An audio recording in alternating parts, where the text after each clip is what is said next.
കഴിഞ്ഞ ദിവസത്തെ ചാനൽ ചർച്ചകളിൽ പ്രത്യേകിച്ച് സ്മൃതി പരുത്തിക്കാട് ചോദിച്ച ഒരു ചോദ്യമുണ്ട്. പിണറായിക്ക് 20 കോടിയൊക്കെ നിസ്സാരമാണോ എന്നുള്ളത്. ഈ ഇഡിയുടെ പത്രക്കുറിപ്പുമായി ബന്ധപ്പെട്ടിട്ടുള്ള വിഷയത്തിൽ ചർച്ച നടക്കുമ്പോഴാണ് ഇത് ചോദിക്കുന്നത്. ഞാനും ചോദിക്കുന്നത് 20 കോടിയൊക്കെ പിണറായിക്ക് നിസ്സാരമാണോ?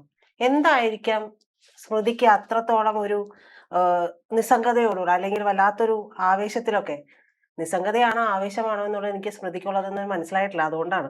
അപ്പോ എന്തായിരിക്കാം ഇതിന് പിന്നിലുള്ള പ്രചോദനം?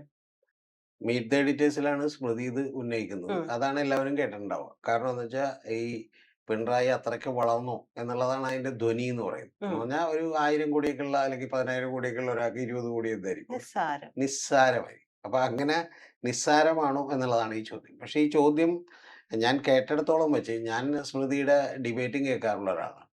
അപ്പൊ ഞാൻ സ്മൃതിയുടെ ഡിബേറ്റ് കേട്ടപ്പോൾ ആ ഡിബേറ്റിൽ നിന്നാണ് സ്മൃതിക്ക് ഈ ഐഡിയ കിട്ടിയിട്ടുള്ളത്. കാരണം ഈ ഐഡിയ കിട്ടിയത് നമ്മുടെ പ്രിയപ്പെട്ട സി പി എമ്മിൻ്റെ സഹയാത്രികനൊക്കെ ആയിരുന്ന ഇപ്പം പിന്നെ വി എസ് അച്യുതാനന്ദൻ്റെ IT ഉപദേഷ്ടാവായിരുന്ന ജോസഫ് സി മാത്യു ആണ് ഇതങ്ങോട്ട് കൊടുക്കുന്നത്. അദ്ദേഹം ചോദിക്കുന്നത് അദ്ദേഹത്തിൻ്റെ ഒരു ഫാമിലി ബാക്ക്ഗ്രൗണ്ട്, ഉം. അതായത് പിണറായി വിജയൻ്റെ ഫാമിലി ബാക്ക്ഗ്രൗണ്ട് ഒക്കെ വളരെ സാധാരണ കുടുംബത്തിൽ നിന്ന് വന്നതാണ്. അദ്ദേഹം CPM-ൻ്റെ ഒരു പൊളിറ്റ് ബ്യൂറോ മെമ്പറാണ്. ഉം. CPM അദ്ദേഹം എന്തായാലും വേറെ ജോലിക്ക് പോവുകയോ കമ്പനി തുടങ്ങുകയോ ഒന്നും ചെയ്തിട്ടില്ല എന്നാണ്. ഉം. ഇത്രയും വിശദീകരിച്ചില്ല, പക്ഷെ പുള്ളി പറഞ്ഞതിൻ്റെ ഉദ്ദേശം ഇതാണ്. അപ്പൊ എന്നിട്ട് ഈ പിണറായി വിജയൻ എന്ന് പറയുന്ന ഒരാൾക്ക് ഇതെങ്ങനെയാണ് ഇത്ര ഉം. നിസ്സാരമാകുന്നത് എന്നാണ് ചോദിച്ചത്. അതായത് വീണ്ടും ഒരു പൊതുജനങ്ങളുടെ അടുത്തോട്ട് ഒരു കാര്യം അങ്ങോട്ട് വളരെ കൃത്യമായിട്ടുള്ള ഒരു നെറേറ്റീവ് ബിൽഡ് ചെയ്ത് വിടുകയാണ്. അപ്പൊ അതിന്റെ ജസ്റ്റ് ഒരു ശകലം മാത്രമാണ് സത്യം പറഞ്ഞാൽ സ്മൃതി എന്ത് ചെയ്തത് പറഞ്ഞിട്ടുള്ളത്. ചോദിച്ചത്. അതുകൊണ്ട് സ്മൃതിയെ നമ്മൾ അതിൽ ഗൗരവത്തിൽ എടുക്കേണ്ട ആവശ്യമില്ല. പകരം ജോസഫ് സി മാത്യുവിനെ ഗൗരവത്തിൽ എടുക്കണം. കാരണം ജോസഫ് സി മാത്യു വളരെ തന്ത്രപരമായി ഇത് ഏഷ്യാനെറ്റിലും ബാക്കിയുള്ള എല്ലാ ചാനലുകളിലും ഇത്തരത്തിലുള്ള പരിപാടികൾ പറഞ്ഞുകൊണ്ടിരിക്കുകയാണ്. സത്യത്തിൽ പിണറായി വിജയൻ ഈ 20 കോടിയെ കുറിച്ചാണോ പറഞ്ഞത്? അല്ല. പിണറായി വിജയൻ പറഞ്ഞത് എൻ്റെ മകൾ വീണ, ആ ചെറുപ്പക്കാരി എന്ന് പറയുന്നത് അത്ര വലിയ സമ്പത്തിനൊന്നും ഉടമയല്ല എന്നാണ് പറഞ്ഞത്. ഉം. അല്ലാതെ അവർ മുടക്കിയിട്ടുള്ള ഇൻവെസ്റ്റ്മെന്റുകളൊക്കെ വളരെ ചെറിയ ഇൻവെസ്റ്റ്മെന്റുകളാണ് എന്ന് പറഞ്ഞാൽ ഒരു 10 ലക്ഷം രൂപയുടെ ഇൻവെസ്റ്റ്മെന്റ് ആണ് ഈ പറയുന്ന ഇപ്പൊ ലേക്കർ ഇന്ത്യ കോർപ്പ് എന്ന് പറയുന്ന കമ്പനിയിൽ മുടക്കിയിട്ടുള്ളത്. ഉം. അത് ചെറുതാണെന്നാണ് പറഞ്ഞത്. അത് ചെറുതാണ്. സത്യത്തിൽ ഒരു ബിസിനസ് നടത്തുന്ന ഒരാളെ സംബന്ധിച്ച് അത് വളരെ ചെറിയൊരു ഇൻവെസ്റ്റ്മെന്റ് ആണ്. ചെറുതായിരിക്കും. അല്ലെങ്കിൽ തന്നെ നമ്മളിപ്പോൾ അത്ര വലിയ വേണമെങ്കിൽ പറയാം 10 ലക്ഷം രൂപ എന്നൊക്കെ പറയാം. വെറുതെ സത്യസന്ധമായി പറയണമെന്നുണ്ടെങ്കിൽ അത് ചെറിയ ഇൻവെസ്റ്റ്മെന്റ് ആണ്. അതിന് ഉദ്ദേശിച്ചതിന് വളച്ചൊടിച്ച് എങ്ങനെയാണ് വാർത്തകൾ ഉണ്ടാക്കുന്നത് എന്നുള്ളതിന്റെ ഉം. ഗംഭീരമായ ഉദാഹരണമാണ് ഇത്. ആളുകളുടെ മനസ്സിലേക്ക് ഓരോ വാക്കുകളും അടിച്ചേൽപ്പിക്കുകയാണ്. ഉം. അതായത് 20 കോടി നിസ്സാരമായിരുന്നു. സത്യത്തിൽ അതല്ല സംഭവിച്ചേക്കണം. സത്യത്തിൽ പിണറായി വിജയൻ ഈ 20 കോടിയെ കുറിച്ചും സംസാരിച്ചിട്ടേ ഇല്ല. ഉം. പകരം പിണറായി വിജയൻ പറഞ്ഞത് വീണ വിജയന്റെ സമ്പത്തിനെ കുറിച്ചും വീണ വിജയൻ കിട്ടിയിട്ടുള്ള പണത്തെക്കുറിച്ചും അവർ നടത്തിയിട്ടുള്ള ഇൻവെസ്റ്റ്മെന്റുകളെ കുറിച്ചുമാണ് പറഞ്ഞിട്ടുള്ളത്. പക്ഷേ ഇതുപോലെ ആടിനെ പട്ടിയാക്കുന്ന പ്രചരണങ്ങൾ ആരെങ്കിലും ഒരാൾ നടത്തുകയും പിന്നീട് എന്ത് ചെയ്യുകയും ചെയ്യും. ഇപ്പൊ ഉദാഹരണത്തിന് നമുക്ക് എല്ലാവർക്കും ഓർമ്മയുണ്ട് കടക്കുപുറത്ത് എന്ന് പറഞ്ഞു. എന്താണ് പിണറായി പറഞ്ഞതെന്ന് താങ്കൾക്ക് കൃത്യമായിട്ട് അറിയാം? താങ്കൾക്ക് പോലും അറിയില്ല. മാധ്യമങ്ങള് മാധ്യമങ്ങളോട് കടക്കുപുറത്ത് എന്നൊന്നും അദ്ദേഹം പറഞ്ഞില്ല. അദ്ദേഹം പറഞ്ഞത് നിങ്ങൾക്ക് ഇവിടെ വരാൻ അനുവാദമില്ലാത്തൊരു സ്ഥലമാണ്, അതുകൊണ്ട് നിങ്ങളൊന്ന് പുറത്തു പോകണം എന്നുള്ളത് കൃത്യമായി പറയുകയാണ് ചെയ്തത്. ഉപയോഗിച്ച വാക്ക് കടക്കുപുറത്ത് നിന്നല്ല ഉപയോഗിച്ചത്. ഉപയോഗിച്ച വാക്കതല്ല. പക്ഷെ മനോരമയാണ് കടക്കുപുറത്ത് നിന്നിട്ടത്. മനോരമയാണ് എന്ത് ചെയ്തത്? കടക്കുപുറത്ത് നിന്നിട്ടത്. അതുപോലെ തന്നെ ഈ പറയുന്ന മാസപ്പടി എന്ന് പറഞ്ഞ വാക്ക് മനോരമ കൃത്യമായിട്ട് കോയിൻ ചെയ്തൊരു വാക്കാണ്. മനസ്സിലായ? മാസപ്പടി എന്നുള്ളത് മനോരമ കൃത്യമായിട്ട് കോയിൻ ചെയ്തൊരു വാക്കാണ്. അതേപോലെ തന്നെ മനോരമ ഇത്തരത്തിലുള്ള പല പരിപാടികളും കാണിക്കാറുണ്ട്. ആ കാണിക്കുന്നത് വളരെ കൃത്യമായിട്ട് അടിച്ച് അങ്ങോട്ട് ഏൽപ്പിക്കാറുണ്ട് എന്നുള്ളത് സത്യമാണ്. മനോരമ നേരെ എതിരായിട്ടും ചെയ്യാറുണ്ട് കേട്ടോ. ഇപ്പൊ കഞ്ഞിയും ചീരയും കഴിക്കുന്നു, അപ്പൊ അതിൽ ആളിത്യമാണെന്നൊക്കെ മറ്റേ AK ആന്റണിയെ കുറിച്ചൊക്കെ എഴുതാറുണ്ട്. ഉമ്മൻചാണ്ടിയെ കുറിച്ചൊക്കെ അതുപോലെ തന്നെ എഴുതാറുണ്ട്. കാരണം അവര് ശരിക്കും പറഞ്ഞാൽ നമ്മുടെ ഇവിടെയുള്ള മാധ്യമങ്ങൾ വിചാരിച്ച നേതാക്കന്മാരെ വളർത്തിക്കൊണ്ടുവരാൻ പറ്റും. അപ്പൊ അങ്ങനെ എന്ത് ചെയ്തു? വളർത്തിക്കൊണ്ടുവരുന്ന നേതാക്കന്മാരും ഉണ്ട്. ഇതുപോലെ തകർത്തെറിയാൻ നിരന്തരമായി പരിശ്രമിക്കുന്ന നേതാക്കന്മാരും ഉണ്ട്. അപ്പൊ ആ നേതാക്കന്മാരിൽ ഒരാളാണ് ഈ പറയുന്ന പോലെ പിണറായി വിജയൻ. അതുകൊണ്ട് പിണറായി വിജയനെതിരെ എന്തുമാകാം എന്നുള്ളത് പിണറായി വിജയൻ വന്ന പോലെ അങ്ങനെ മനോരമ വിചാരിച്ചിട്ടുണ്ടെങ്കിൽ അത് തെറ്റാണ്. പിന്നെ മനോരമ മാത്രമല്ല, ഇപ്പൊ എന്താണ്, ഇപ്പൊ ഇതുപോലെയുള്ള കുറെ ആളുകൾ കൂടിയുണ്ട്. അല്ല, ഞാൻ പറയണത് നിങ്ങൾ പിണറായി വിജയനെ എതിർത്തോളൂ. നിങ്ങൾ എന്തിനാണ് അസത്യം പറയണത്? ആ താങ്കളുടെ കയ്യിലുണ്ടല്ലോ മറ്റേത് ഇഡിയുടെ പ്രസ് റിലീസ്, അതിലെടുത്ത് വായിച്ചു നോക്കി. 20 കോടി പറഞ്ഞിരിക്കുന്ന ഒരു കാര്യം എന്ന് പറയുന്നത് വീണ CMR ഉൾപ്പെടെ മറ്റു സ്ഥാപനങ്ങളിൽ നിന്ന് ആകെ നടത്തിയിട്ടുള്ള ആ ഒരു സാമ്പത്തിക ഇടപാടുകളുടെ വ്യാപ്തി എന്ന് പറയുന്നതാണ് 20 കോടി എന്ന് പറയുന്നത്. അതാണ് EDയുടെ പത്രക്കുറിപ്പിൽ പറഞ്ഞിട്ടുള്ളതെന്നാണ് മനസ്സിലാവുന്നത്. അപ്പൊ ഈ 20 കോടി അല്ല, അങ്ങനെ പറഞ്ഞു അല്ലേ. EDയുടെ പത്രക്കുറിപ്പ് ഞാൻ വായിക്കാം. താങ്കൾക്ക് ബുദ്ധിമുട്ടുണ്ടെങ്കിൽ ഞാനത് എന്ത് ചെയ്യാം, എക്സ്പ്ലെയിൻ ചെയ്യാം. ഞാനത് മലയാളത്തിലേക്ക് ഞാൻ എന്ത് ചെയ്യാം, വിവർത്തനം ചെയ്യാം. എനിക്ക് യാതൊരു ബുദ്ധിമുട്ടുമില്ല. EDയുടെ പത്രക്കുറിപ്പ് പറയുന്നത്, ഡ്യൂറിങ് ദ സെർച്ച് ഓപ്പറേഷൻസ്, അതായത് ഈ സെർച്ച് കണ്ടക്ട് ചെയ്തപ്പോൾ several digital devices were seized and statements are recorded. അതായത് ഡിജിറ്റൽ ഇത് സീസ് ചെയ്തു, പിടിച്ചെടുത്തു. അതുപോലെ അവരുടെ മൊഴികളും എന്ത് ചെയ്തു, രേഖപ്പെടുത്തി എന്നുള്ളതാണ്. സ്റ്റേറ്റ്മെന്റ്സ്, പ്രസ്താവനകൾ രേഖപ്പെടുത്തി. Evidences relating to transfer of money using hawala channels are also found. ഭയങ്കര പ്രസ്താവനയായി പോയത്. അതായത് evidences relating to transfer of money using hawala channels, അതായത് ഹവാല ചാനലുകൾ വഴി പണം മാറ്റിയതിന്റെ, ട്രാൻസ്ഫർ ചെയ്തതിന്റെ തെളിവുകൾ കണ്ടെത്തിയെന്നാണ്. തെളിവുകൾ കണ്ടെത്തി പിന്നെ നിങ്ങൾ എന്തിനാ വെയിറ്റ് ചെയ്യണത്? അറസ്റ്റ് ചെയ്തുകൂടെ? ഈ കണ്ടെത്തിയ ആൾ അറസ്റ്റ് ചെയ്യും. പിന്നെ എന്തിനാണ്? എനിക്ക് തോന്നണേ ഇനി മറ്റേ കാണിപ്പയ്യൂരിന്റെ അടുത്ത് നിന്ന് എന്താണ് മറ്റേ ഇത് വെക്കണ്ട, കബഡി എടുത്താനുണ്ട. ഇനി അടുത്ത വാചകം, the seizures made by ED shows ശ്രീമതി, ശ്രദ്ധിക്കണം, ഈ ഞങ്ങൾ പിടിച്ചെടുത്ത കാര്യങ്ങളിൽ നിന്ന് കാണിക്കുന്നത് ഒരു കാര്യമാണ്. ശ്രീമതി വീണ വാസ് ഹാൻഡ്ലിംഗ്, അതായത് വീണ അസന്നിഗ്ധമായി പറയാണ്, categorically, the Veena was handling amounts beyond her non sources of income. അവരുടെ അറിയപ്പെടുന്ന സോഴ്സുകളിൽ നിന്നുള്ള ഇൻകത്തേക്കാൾ കൂടുതൽ പണം അവർ കൈകാര്യം ചെയ്തിരുന്നു എന്നാണ് പറയുന്നത്. ഇനി ഇതുമായി ബന്ധപ്പെടുത്തി വേണം മുകളിലത്തെ വായിക്കാൻ. The accounts for Indian rupees maintained is for about 20.05 crores approximately. The handwritten accounts were seized by ED. ഇതിൽ തന്നെ ഈ പറയുന്ന കാര്യം എന്ന് പറഞ്ഞാൽ ഹാൻഡ് റിട്ടൺ അക്കൗണ്ട്സ് എന്ന് പറയുന്നുണ്ട്. അതിന്റെ ഏറ്റവും ആദ്യത്തെ പാരഗ്രാഫ് എടുത്ത് നോക്കിയിട്ടുണ്ടെങ്കിൽ ഹാൻഡ് റിട്ടൺ അക്കൗണ്ട്സ് എന്ന് പറയുന്നുണ്ട്. അതുപോലെ ഹാൻഡ് റിട്ടൺ നോട്ട്സ് എന്നും പറയുന്നുണ്ട്. എന്ന് പറഞ്ഞാൽ ഇത് ഇൻഡയറക്ട്ലി കൊടുക്കുന്നൊരു മെസ്സേജാണ്. ഇതിന്റെ പ്രശ്നം എന്താണെന്ന് വെച്ചാൽ ED ആദ്യമായിട്ടല്ലല്ലോ ഈ പണി കാണിക്കുന്നത്. ഇപ്പൊ അരവിന്ദ് കെജ്രിവാളിന്റെ കേസിൽ ഇതുപോലെ കേന്ദ്ര അന്വേഷണ ഏജൻസികൾ കേസെടുത്തിട്ട് എന്തായി?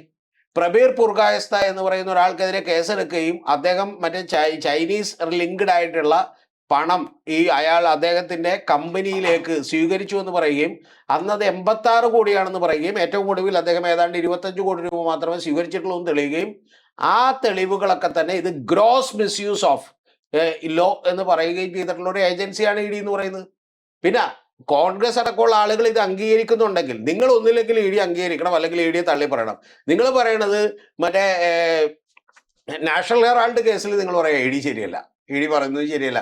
കാരണം എന്താ? അത് സോണിയാഗാന്ധിക്കെതിരെയാണ് കേസ്, അത് രാഹുൽ ഗാന്ധിക്കെതിരെയാണ് കേസ്. അപ്പൊ ഇത് രണ്ടും കൂടി എങ്ങനെ പറയണം? ഇനി അതൊക്കെ നിങ്ങൾ പറഞ്ഞു, അതിനൊക്കെ സ്വാതന്ത്ര്യമുണ്ട്. എൻ്റെ ചോദ്യം എന്ന് പറയുന്നത്, പിണറായിയുടെ വാർത്താ സമ്മേളനത്തിൽ പിണറായി പറഞ്ഞത് ഈ 20 കോടിയെക്കുറിച്ചല്ല. അദ്ദേഹം പറഞ്ഞു, ഞാനോ എൻ്റെ മകളോ എൻ്റെ കുടുംബാംഗങ്ങളോ തെറ്റായിട്ടുള്ള ഒരു ഡീലിങ്ങും നടത്തിയിട്ടില്ല എന്നാണ് പറഞ്ഞത്. എന്ന് പറഞ്ഞാൽ 20 കോടിയുടെ ട്രാൻസാക്ഷനും ഹവാലയും ഒന്നും അദ്ദേഹം നടത്തിയിട്ടില്ല. അദ്ദേഹത്തിന്റെ മകളോ നടത്തിയിട്ടില്ലെന്നാണ് പറഞ്ഞത്. പക്ഷെ ആ പറഞ്ഞ കാര്യത്തെ നിങ്ങൾ അത് പറഞ്ഞോളൂ, അല്ലെങ്കിൽ വേണമെങ്കിൽ വിമർശിച്ചോളൂ, EDയുടെ നോട്ട് വെച്ച് പോലും വിമർശിച്ചോ. പക്ഷെ പ്രധാനപ്പെട്ട ഒരു കാര്യം എന്ന് പറഞ്ഞാൽ പ്രജിത അറിയേണ്ടത് എങ്ങനെയാണ് മറ്റേ 20 കോടി നിസാരമാണ് എന്ന് പിണറായി വിജയൻ പറഞ്ഞു എന്ന് പറഞ്ഞാൽ എങ്ങനെയാണ് അതൊന്ന് പറഞ്ഞേ? അങ്ങനെ പിണറായി വിജയൻ പറഞ്ഞോ? വ്യത്യാസമാണല്ലോ. അത്രേ ഉള്ളു ഞാൻ പറഞ്ഞത്. അത് ഒന്ന് ആലോചിച്ച് നോക്കണം. അത് 7 മണിക്കുള്ള ചർച്ചയിൽ ജോസഫ് സി മാത്യു പറയുന്നു, 8 മണിക്കുള്ള ചർച്ചയിൽ സ്മൃതി പറയുന്നു. സത്യത്തിൽ എന്താ പ്രശ്നം എന്ന് വെച്ചിട്ടുണ്ടെങ്കിൽ, താങ്കളോ ഞാനോ ഇപ്പൊ പത്രസമ്മേളനം കേട്ടതുകൊണ്ട് കുഴപ്പമില്ല. പത്രസമ്മേളനം കേൾക്കാത്തവരായിരിക്കും കൂടുതൽ, കേട്ടവരായിരിക്കും കേൾക്കാത്തവരായിരിക്കും. അപ്പൊ കേൾക്കാത്തവർ മുഴുവൻ ഈ വാർത്ത കേൾക്കുമ്പോൾ വിചാരിക്കും ഇങ്ങനെ എന്ത് ചെയ്തിട്ടുണ്ട്, പറഞ്ഞിട്ടുണ്ട് എന്ന് എന്ത് ചെയ്യും വിചാരിക്കും. അത്രേ ഉള്ളു എന്റെ പ്രശ്നം. നിങ്ങൾ നടത്തുന്നത് മാധ്യമ പ്രവർത്തനമാണോ അതോ അധമ പ്രവർത്തനമാണോ എന്നുള്ള കാര്യത്തിൽ എനിക്ക് എന്തുണ്ട് ഓരോ ചാനലിനും ഓരോ പോളിസിയാണ്. അതിനനുസരിച്ചിട്ട് തന്നെയാണ് ഇതുവരെയും വാർത്തകൾ ചമക്കുക എന്നുള്ളതാണ് ഞാൻ പറയുന്നത്. കാരണം അത് സാറിനും അറിയാവുന്ന കാര്യമാണല്ലോ. ഓരോ മാധ്യമങ്ങളിലും ഓരോ എഡിറ്റേഴ്സിനെയും വെച്ചിരിക്കുന്നത് ഓരോ ഭാഗം ന്യായീകരിക്കാൻ വേണ്ടിയിട്ട് തന്നെയാണ്. അല്ല, നിങ്ങൾ ഇപ്പൊ ഞാൻ പറയണത്, നിങ്ങൾ ഇപ്പൊ അരുൺകുമാറിനെ ന്യായീകരിക്കുന്നത് പോലെയോ അല്ലെങ്കിൽ അവിടെ നിന്ന് മറ്റേ സുനിലിനെ ന്യായീകരിക്കുന്നത് പോലെയോ, ഇനി ഞാൻ പറയുന്നത് ആൻഡോഗസ്റ്റിനെ ന്യായീകരിക്കുന്ന പോലെ ന്യായീകരിച്ചു, അതിന് കുഴപ്പമില്ല. പക്ഷെ നിങ്ങൾ പറയണ ഫാക്റ്റിൽ എന്ത് വേണം, ഒരു വസ്തുത വേണ്ടേ? അതില്ലെങ്കിൽ നമ്മൾ ചോദ്യം ചെയ്യും, അത്രേ ഉള്ളു. ഇപ്പൊ പിണറായിക്കെതിരെ വീണ വിജയനെതിരെ ഇ ഡി അന്വേഷണം നടക്കുകയാണ്. അതിൽ ഈ പറയുന്ന പോലെ കള്ളപ്പണം ഉണ്ട്, അല്ലെങ്കിൽ അത്തരത്തിലുള്ള ഡീലിങ്ങിന്റെ സംശയം ഉണ്ടെന്ന് പറഞ്ഞാൽ നമുക്ക് എതിർക്കാൻ പറ്റില്ല. കാരണം ആ സംശയം ഒരു അന്വേഷണ ഏജൻസി പറഞ്ഞിട്ടുണ്ട്. പക്ഷെ നിങ്ങൾ ഫാക്ട് എന്ത് ചെയ്യൂ, പറയൂ, അത്ര നമ്മൾ പറയുന്നുള്ളൂ. മനസ്സിലായോ? നിങ്ങൾ ഫാക്ട് എന്ത് ചെയ്യൂ, പറയൂ. അല്ലാതെ നമുക്കിപ്പോൾ എന്താ ബുദ്ധിമുട്ടുള്ളത്? ഇത് യഥാർത്ഥത്തിൽ ആ വാർത്താ സമ്മേളനം മുഴുവൻ ഇവരൊക്കെ കേട്ടോന്ന് തന്നെ എനിക്ക് സംശയമുണ്ട്. ഒന്ന്. രണ്ടാമത്തെ, അത് കേട്ടിട്ട് വന്നിട്ട് ജോസഫ് സി മാത്യു എന്ത് ചെയ്യുന്നു, ഒരു ആഖ്യാനം, നരേറ്റീവ് എന്ത് ചെയ്യുന്നു, ചമക്കുന്നു. ആ ആഖ്യാനം ചമച്ചതിന് ശേഷം എന്ത് ചെയ്യുന്നു, അത് തന്നെ വീണ്ടും ചാനലിൽ നിന്ന് ആവർത്തിച്ച് പറയുന്നു എന്ന് പറയുന്നത് തെറ്റാണ്. അതിന്റെ പേര് മാധ്യമപ്രവർത്തനമൊന്നുമില്ല, അതിന്റെ പേര് കള്ളം പറയുക എന്നുള്ളതാണ്. സിമ്പിൾ, വേറെ ഒന്നുമില്ല. അത് കള്ളം പറയും. പിന്നെ താങ്കൾ പറഞ്ഞ പോലെ അവർക്ക് അങ്ങനെ പറയാനുള്ള സ്വാതന്ത്ര്യം ഈ നാട്ടിലുണ്ട്. കാരണം കള്ളം പറയാനുള്ള സ്വാതന്ത്ര്യം ഉണ്ട്. അതിപ്പോൾ മുഖ്യമന്ത്രിയുടെ ഒരുപാട് പേര് പറയുന്നുണ്ട് കള്ളം പറഞ്ഞു, അതിന് കുഴപ്പമില്ല. പാർട്ടിയും അവരുടെ രീതിയിൽ തന്നെയാണ് പറഞ്ഞു, അതിന് കുഴപ്പമില്ല. പക്ഷെ ഒരു കാര്യമുള്ളത്, ആ കള്ളം തെറ്റാണെന്ന് പറയാനുള്ള സ്വാതന്ത്ര്യവും ഇന്ത്യൻ ഭരണഘടന എനിക്ക് നൽകുന്നുണ്ട്. നിങ്ങൾ പറയുന്ന കള്ളം തൊണ്ട തൊടാതെ വിഴുങ്ങാതിരിക്കാനും അത് തെറ്റാണെന്ന് പറയാനുള്ള സ്വാതന്ത്ര്യം എനിക്ക് എന്ത് ചെയ്യുന്നുണ്ട്, നൽകുന്നുണ്ട്. മനസ്സിലായോ? പിന്നെ ഇവിടെ പ്രജിത പറഞ്ഞ പോലെ ഇ ഡി അന്വേഷണം ഇല്ലെന്ന് ഇപ്പൊ എനിക്ക് ഇവിടെ നിന്ന് പറയാൻ പറ്റും?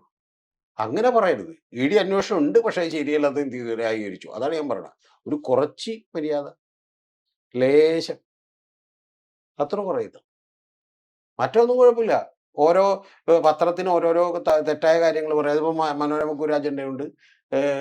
അത് ഇത്രയും കാലങ്ങളായിട്ട് ചെയ്തു പോരുന്നത്. നമ്മൾ വിചാരിക്കുന്ന നിഷ്പക്ഷമാണ് എന്ന് പറയുന്ന പൂർണ്ണമായും നിഷ്പക്ഷമായിട്ടുള്ള ഒരു ചാനൽ നമ്മുടെ നാട്ടിലുണ്ടോ എന്നുള്ളത് എനിക്ക് സംശയമാണ്. അല്ല, ഞാൻ പറയണത് പൂർണ്ണമായിട്ടും നിഷ്പക്ഷമൊന്നും ആയില്ലെങ്കിലും കുഴപ്പമില്ലെന്ന് ഞാൻ പറയണത്. ഇപ്പൊ പ്രജിത രതീഷ് ചക്രവാണിയെ വിമർശിക്കുന്നതിന് തെറ്റില്ല. പ്രജിത രമേശ് ചക്രവാണിയുടെ തെറ്റുകൾ കണ്ടെത്തി വിമർശിക്കാൻ വേണ്ടി മാത്രം പണിയെടുത്താലും പ്രശ്നമില്ല.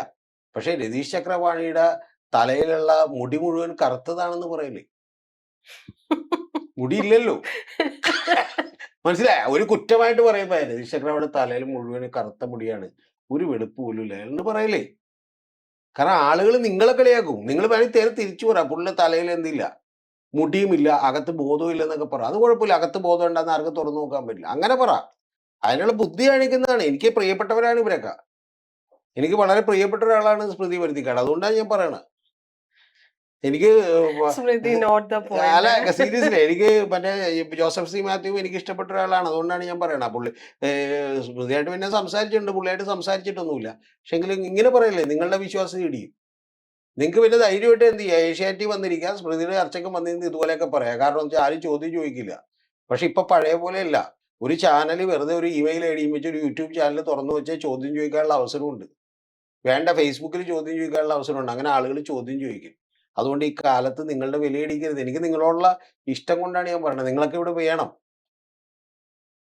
മനസ്സിലായോ? മാധു സജീർന്ന് ഈ ജോസഫ് സി മാത്യുവിനെ കുറിച്ച് പറയുന്നത് ജോസഫ് സി മാത്യുവിന്റെ വളരെ പെർഫെക്റ്റ് ആയിട്ടുള്ള റീഡിംഗ് ആയിരിക്കും എന്നൊക്കെയാണ് പറയണം. അങ്ങനെ ആളുകൾ ധരിച്ചു വെച്ചേക്കണം. അപ്പൊ താങ്കൾ ഇത് പറയില്ലേ എന്നാണ് ഞാൻ പറയണത്. നമുക്ക് ഇങ്ങനെ വൈരാഗ്യവും മറ്റേ ദേഷ്യവും ഒക്കെ മൂത്തിട്ടേ നമ്മൾ എന്ത് ചെയ്യരുത്. സ്മൃതിയുടെ നിലപാടില് സാറിപ്പോ പറഞ്ഞതുപോലെ ചില വേരിയേഷൻസ് ഉണ്ടായിട്ടുള്ളത് എവിടെ മുതലാണെന്നുള്ളത് എല്ലാവർക്കും അറിയാമല്ലോ. അല്ല, ഞാൻ പറയണത് അതിലൊന്നും എനിക്കൊരു വിരോധമില്ല. എനിക്ക് ഒരു വിരോധമില്ല. എനിക്ക് ഞാൻ പറഞ്ഞല്ലോ, സ്മൃതി എനിക്ക് പ്രിയപ്പെട്ട ഒരാളാണ്. അതുകൊണ്ട് എനിക്ക് അങ്ങനെയുള്ള കാര്യങ്ങളിലൊന്നും വിരോധമില്ല. പക്ഷെ എന്റെ പ്രശ്നം, ആകെയുള്ള പ്രശ്നം എന്ന് പറയുന്നത്, നിങ്ങൾ എന്ത് ചെയ്യരുത്. ഇപ്പൊ എനിക്ക് സത്യം പറഞ്ഞ ആളുകളൊക്കെ വിചാരിച്ചിരിക്കണേ എനിക്കെന്തോ താല്പര്യം ഉണ്ടെന്നൊക്കെയാണ്. എനിക്കൊരു താല്പര്യമില്ല.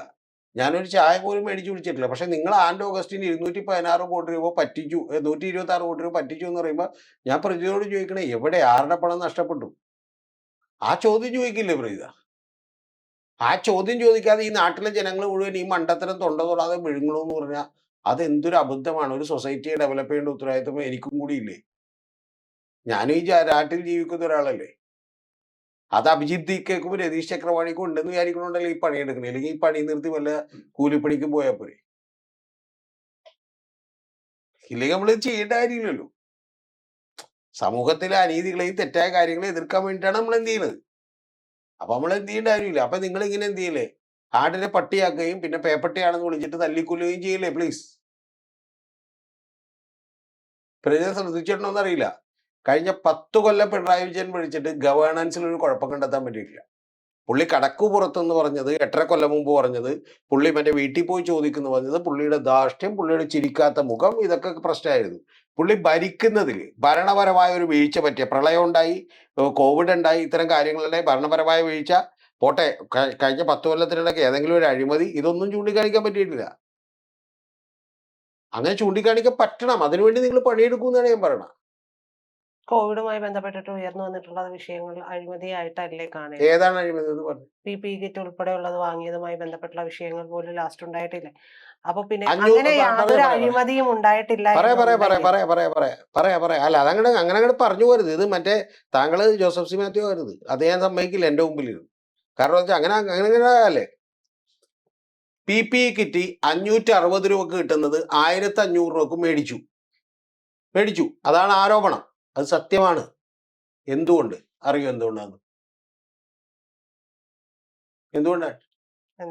എന്തുകൊണ്ടാന്ന് വെച്ചാ ഒരു അടിയന്തര സാഹചര്യമാണ്. ആ അടിയന്തര സാഹചര്യത്തിൽ ഈ പറയുന്ന മന്ത്രി ഇരുന്ന് രാവിലെ എഴുന്നേറ്റ് ഇത് നെഗോഷിയേറ്റ് അല്ല മേടിക്കണേ.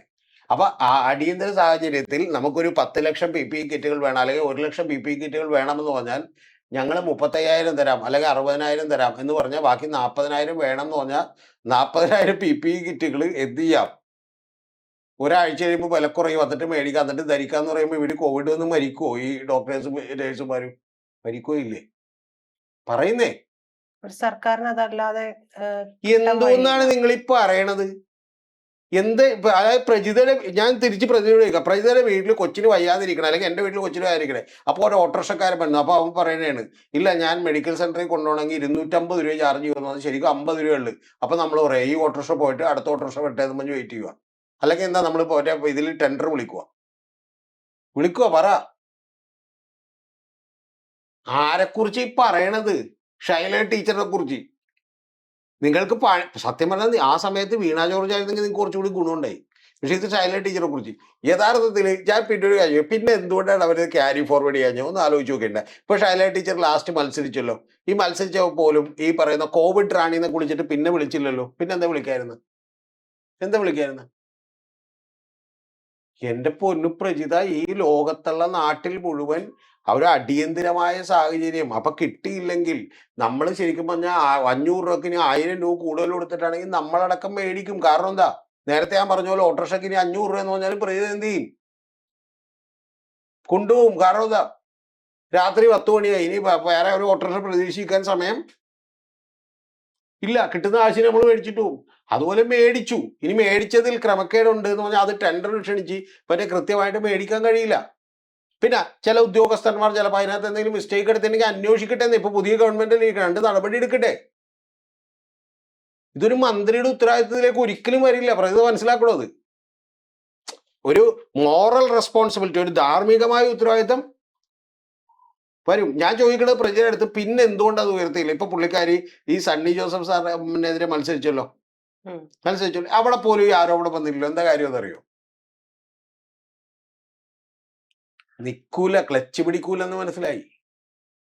പിണറായിയെ കുറിച്ച് ഉണ്ടാക്കി വെച്ചത്ര അപസർപ്പക കഥകൾ ഇവരെ കുറിച്ച് ഉണ്ടാക്കി വെക്കാൻ മറന്നുപോയി. അതാണ് പ്രശ്നം. നേരത്തെ മുതൽ ഒരു 5-8 കൊല്ലം, ഒരു 2-3 കൊല്ലം മുതലേ പണിയെടുത്ത് ശരിക്കും പറഞ്ഞാൽ മറ്റേ ഷൈല ടീച്ചർ അങ്ങനെയല്ല ഇങ്ങനെയല്ല, മറ്റവിടെ കോടികളുണ്ട്, ഹൈദരാബാദ് മറ്റേ ബിസിനസ് ഉണ്ട്, ലണ്ടനിൽ കോടികളുണ്ട് എന്നൊക്കെ പറയാൻ വിട്ടുപോയി. പിന്നെ പെട്ടെന്ന് പറഞ്ഞാൽ ആരും വിശ്വസിക്കില്ല. ഒന്ന്. രണ്ടാമത്തെ, പുള്ളിക്കാരി അറിയാവുന്നവരും പെട്ടെന്ന് എന്ത് ചെയ്യില്ല. പിന്നെ പറഞ്ഞ എല്ലാ കാര്യവും ഇപ്പൊ PM ശ്രീ ഇപ്പൊ വീണ്ടും PM ശ്രീ കുപ്പത്തൊട്ടിയിൽ എറിയുമെന്ന് പറഞ്ഞിട്ടുണ്ട്. കാരണം എന്താ? PM ശ്രീ നടപ്പാക്കാൻ പറ്റില്ലെന്ന് മനസ്സിലായി. ബാക്കി എല്ലാ കാര്യങ്ങളിലും നിലപാട് മാറ്റിയ PM ശ്രീ തന്നെ കഴിഞ്ഞ ഗവൺമെന്റ് അത് നടപ്പാക്കാൻ ഉദ്ദേശിച്ചത് പണം കിട്ടാൻ വേണ്ടിയിട്ടാണെന്ന് നിയമസഭയിൽ പറഞ്ഞ നിയമസഭയുടെ രേഖയിൽ മറ്റേ പറഞ്ഞിട്ടുണ്ട്. അപ്പൊ നിങ്ങൾ വെറുതെ വർത്തമാനം എന്ത് ചെയ്യരുത്, പറയരുത്. ഇപ്പൊ ഞാനിവിടെ നിന്ന് വിമർശിക്കുന്ന എല്ലാവരെയും എതിർക്കാനാണെങ്കിൽ എത്ര പേരെ എതിർക്കണം? എത്രയോ പേര് ഏഷ്യാനെറ്റിലെ വിനു ജോൺ എല്ലാ ദിവസവും ചർച്ച നടത്തുന്നു. ചർച്ചയെക്കുറിച്ച് എനിക്ക് എതിരെ അഭിപ്രായമുണ്ട്. എന്താ? ഒരു ചർച്ച മനോഹരമാകുന്നത് എങ്ങനെയാണ്? ഞാൻ താങ്കളെ ഇതുവരെ റെസ്ട്രിക്ട് ചെയ്തിട്ടുണ്ട്? ഏതെങ്കിലും ചോദ്യം ചോദിക്കരുതെന്നുണ്ട്? ഉണ്ടാ? മറുപടി പറയണ്ട. ഇല്ല. അപ്പൊ അതുപോലെ ഒരു ചർച്ച രസകരമാകുന്നത് എങ്ങനെയാണ്? മറ്റേ എതിർഭാഗം എന്ത് ചെയ്യണ്ടേ? കേൾക്കണ്ടേ. അല്ലാതെ 3 പേരും ഒരേപോലെ സംസാരിക്കുന്ന ആളുകൾ വിളിച്ച് ചർച്ച ചെയ്യുന്നതിൽ എന്തെങ്കിലും ത്രില്ലുണ്ടോ? അപ്പൊ അതുപോലെ ചർച്ചകൾ നടത്തരുത് എന്ന് പറയാൻ ഞാൻ ഇതുവരെ പറഞ്ഞില്ല. കാരണം എന്ന് വെച്ചാൽ നമ്മൾ അങ്ങനെ എല്ലാവരെയും ഒന്നും വിമർശിക്കാൻ പറ്റില്ല. പക്ഷെ തെറ്റായ ഒരു കാര്യം നിങ്ങൾ എന്ത് ചെയ്യരുത്. ഇത് അടുത്ത നരേറ്റീവാണ്. അതായത് 20 കോടി പിണറായി വിജയൻ നിസ്സാരം എന്ന് പറഞ്ഞു. അതായത് വളരെ സാധാരണ സാഹചര്യങ്ങളിൽ നിന്നാണ് പിണറായി വിജയൻ എങ്ങനെയാണ് 20 കോടി നിസ്സാരമാകുന്നത്. അപ്പൊ ഏറ്റവും കുറഞ്ഞ ഒരു 2000 കോടിയെങ്കിലും ഉണ്ടാവുമെന്ന് ബാക്കി ജനം ഫില്ല് ചെയ്തോളണം. Fill in the blanks. അത് ചെയ്യല്ലേ, അത്ര പറഞ്ഞുള്ളൂ. പിന്നെ നമ്മുടെ ഒരു നാട്ടിലൊരു വലിയ ഗുണമുണ്ട്. വെറുതെ വായി തോന്നി എന്തെങ്കിലുമൊക്കെ പറഞ്ഞാൽ മതി. ആരും അത് ആഴത്തിലൊന്നും പഠിക്കൂല. ഒന്നും നമ്മൾ എന്ത് ചെയ്യൂല, ആഴത്തിൽ പഠിക്കൂല. അതുകൊണ്ട് പേടിക്കാനല്ല, ധൈര്യമായിട്ട് എന്ത് ചെയ്യും.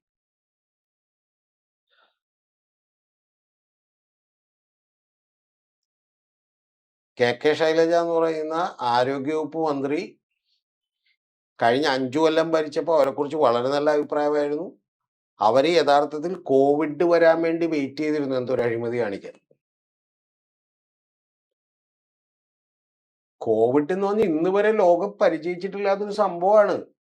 നാച്ചുറലി ചിലപ്പോൾ ചില ഉദ്യോഗസ്ഥരെ ഇപ്പോൾ കൂടുതൽ വില കൊടുത്ത് മേടിച്ചിട്ടുണ്ടാവും. ആ സമയത്ത് ചിലപ്പോൾ ഞാൻ പറഞ്ഞ ഉദ്യോഗസ്ഥരെ പോലും ഞാൻ കുറ്റപ്പെടുത്താനില്ല.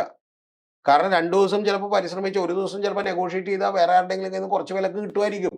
അതിന് പോലുള്ള സമയമില്ല പ്രജിത. കാരണം നമ്മുടെ നേഴ്സുമാർ, നമ്മുടെ ഡോക്ടേഴ്സ് ചികിത്സിക്കാൻ വേണ്ടി പോകാതെ അവർ ഈ പറഞ്ഞ പോലെ PPE കിറ്റ് ഇല്ലാതെ വെയിറ്റ് ചെയ്തിരിക്കാൻ പറ്റുമോ? 1 മണിക്കൂർ വെയിറ്റ് ചെയ്യാൻ പറ്റുമോ പ്രജിത? പറ്റുമോ? പോട്ടെ എന്ന് വിചാരിക്കണം അങ്ങട്.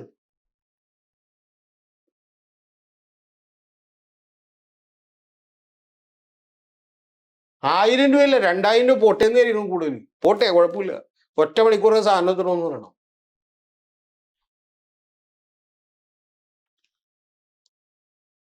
പറയാ ഇടക്കൊക്കെ വെറുതെ എന്ത് ചെയ്യും. ഇനി ആകെ സംഭവിക്കാൻ പോണെന്ന് വെച്ചാൽ ആരാണെങ്കിലും ശരി, അവരില്ലാതായി കഴിയുമ്പോൾ നമ്മൾ ഇതൊക്കെ എന്ത് ചെയ്യും. എന്നായാലും ഒരു നാൾ എല്ലാവരും ഭൂമുഖത്ത് നിന്ന് പോകുമല്ലോ. പോകുമ്പോൾ നമ്മൾ എന്നിട്ട് എന്ത് ചെയ്യും, വളരെ ഇതായിരുന്നു. പിന്നെ അന്നേരം നമ്മൾ ചോദിക്കണം, അല്ല നിങ്ങൾ മറ്റേ പരാതി പറഞ്ഞ് മിണ്ടരുത്, രാഷ്ട്രീയമായി ഇങ്ങനെ പലതും പറയും. അതൊന്നും അപ്പോഴെങ്കിലും സത്യം പറഞ്ഞാൽ